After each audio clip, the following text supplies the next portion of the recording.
Hello!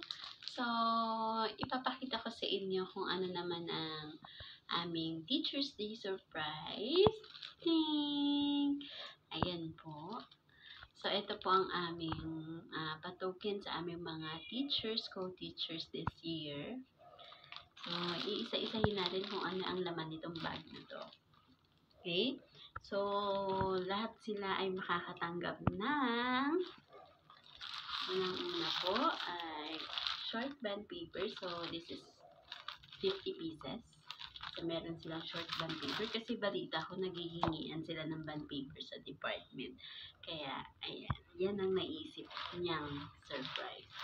Next ay meron din silang A4 band paper. Ayan. Kasi nga, yun nga, kawawa yung merong stock kasi nauubusan siya dahil yung iba walang band paper. And saan pa ba ito ginagamit? Sa school kasi madalas ang ginagamit ay A4 dahil yan ang mga para sa mga forms. So, isa na dyan ang mga class records. So, A4 size din yun. Next, meron din itong laman na vellum paper. So, para saan po ang vellum paper?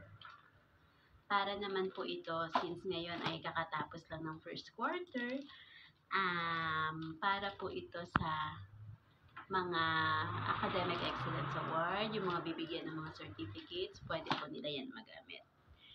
Meron din silang colored paper, ayan, kasi bilang advisors, ayan.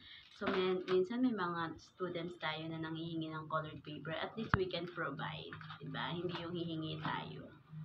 And then, syempre, meron din silang sticker paper, kung ano mang gusto nilang gawin. Ayan. Meron silang sticker paper na pwede nilang yung diretso na naididikit kapag kailangan nila. So, all in all, ang laman po nitong bag na to, meron silang A4 band paper, 50 pieces din to, short band paper, sticker paper, vellum for certificates, and colored paper. So, meron silang 5 piraso na klase ng papel at ito po ang ibibigay namin sa Teacher's Day. Ayan po. So, makikita niyo po, nakapag po siya. So, para po sa lahat ng mga teachers, Happy Teacher's Day po.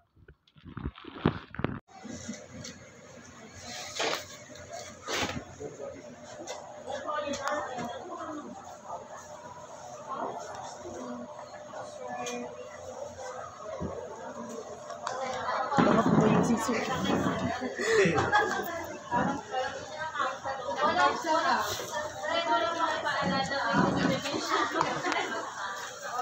Ano gusto na kayo?